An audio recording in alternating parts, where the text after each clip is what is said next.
Bonjour à tous et bonjour à toutes. Aujourd'hui, dans le cadre de la construction d'une démarche d'accompagnement, je souhaiterais partager avec vous une réflexion sur quelques caractéristiques de la posture de l'accompagnant.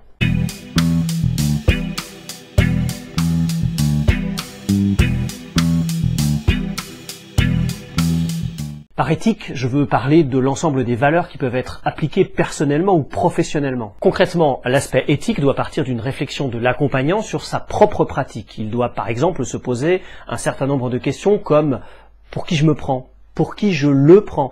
À quel type de relation je collabore exactement ?» La dimension éthique de la posture d'accompagnement réside dans la nécessité d'établir, comme le disait Derrida, un rapport non violent à autrui.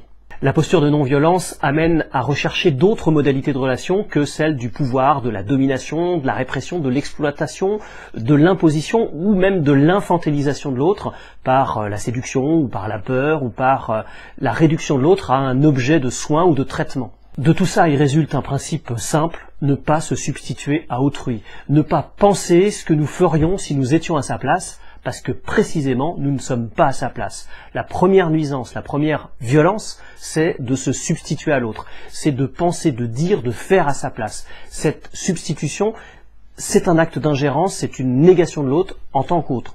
Bon, évidemment, c'est une posture d'autant plus difficile à tenir que certaines personnes accompagnées placent l'accompagnant dans la quasi-position de toute puissance, en lui disant, par exemple, « Dites-moi ce qu'il faut faire, comment est-ce que vous feriez à ma place ?» Eh bien, toute la difficulté réside dans la nécessité de refuser d'entrer dans ce jeu tout en accueillant la parole de l'autre, en lui disant par exemple « Oui, j'entends que cette situation est difficile pour vous, oui, j'entends qu'elle ne peut plus durer, oui, j'entends que vous souhaitez m'associer, alors oui, nous allons ensemble travailler à faire évoluer cette situation. »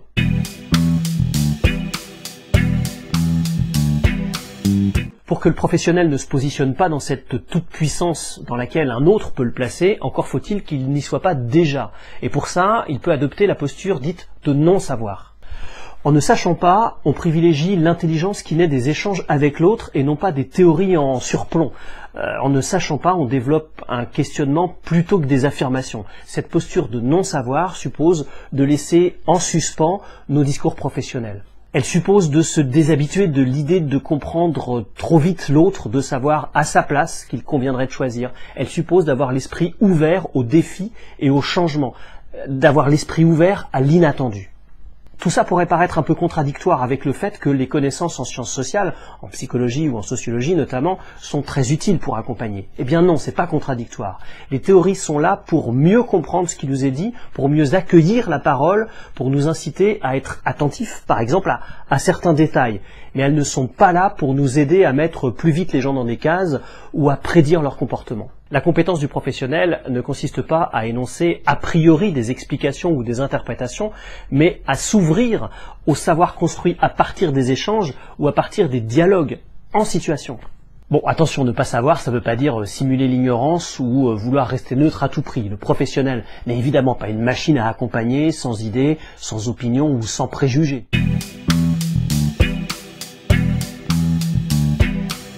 La modalité de parole la plus appropriée, c'est le dialogue. C'est dans les situations de dialogue qu'on peut établir un échange de personne à personne, de sujet à sujet, et non plus de professionnel à usager. Le dialogue, c'est ce qui permet de mettre à distance le caractère très descendant d'une commande institutionnelle, par exemple. La relation de dialogue pose à côté d'une dimension instituée qui définit les rôles de chacun, c'est-à-dire le rôle de l'accompagnant et le rôle de l'accompagné, un espace instituant qui met en scène deux personnes, deux sujets qui s'entretiennent à propos d'une situation. Je voudrais vous faire écouter l'extrait d'une conférence de Maëla Paul sur le sujet.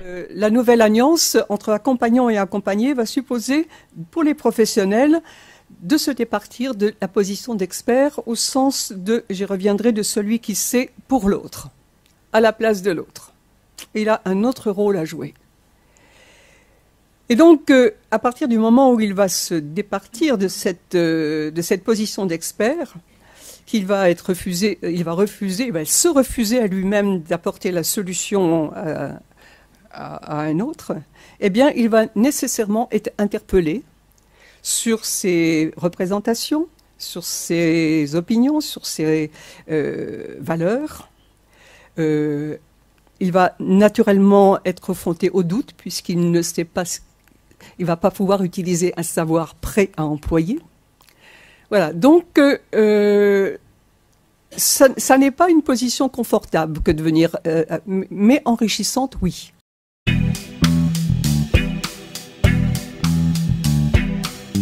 Écouter, c'est être attentif, bien sûr, mais c'est surtout interagir, c'est répondre, solliciter, dynamiser un questionnement, c'est reformuler, c'est relancer. Alors c'est parfois aussi laisser le silence s'installer pour permettre la réflexion. On a souvent peur du silence et on cherche à l'éviter, mais c'est pas toujours la bonne solution. De temps en temps, le silence est nécessaire si on veut obtenir une réponse qui ne soit pas une réponse toute faite, mais qui soit vraiment le fruit d'une réflexion. Le but, c'est de permettre aux personnes de se questionner elles-mêmes dans leur rapport à la réalité dans laquelle elles sont. L'écoute, c'est en fait un processus de partage, de compréhension d'une situation. C'est un processus dans lequel deux personnes vont partager du sens. L'écoute, c'est donc à la fois une posture et une technique. Je vous laisse écouter ce que dit Maëla Paul sur le sujet. Je questionne pas pour que la personne me donne des réponses. Je questionne pour produire du questionnement. L'exemple que je prends souvent, c'est celui, on peut faire le parallèle avec la vie quotidienne, mais celui d'Alice lorsqu'elle rencontre le chat et qu'elle demande au chat, pouvez me dire quel est le meilleur chemin? Alors un chat qui n'est pas accompagnant, il va dire, c'est le chemin que je prends depuis toujours, ma petite dame, prenez ce chemin-là et puis vous m'en direz des nouvelles. Voilà, ça a terminé. Si maintenant, et c'est dans Lewis Carroll, il donne ces paroles-là, ces propos-là, il lui dit, ça dépend où vous voulez aller. Et en fait, elle ne sait pas où elle veut aller. Et donc, le travail commence là.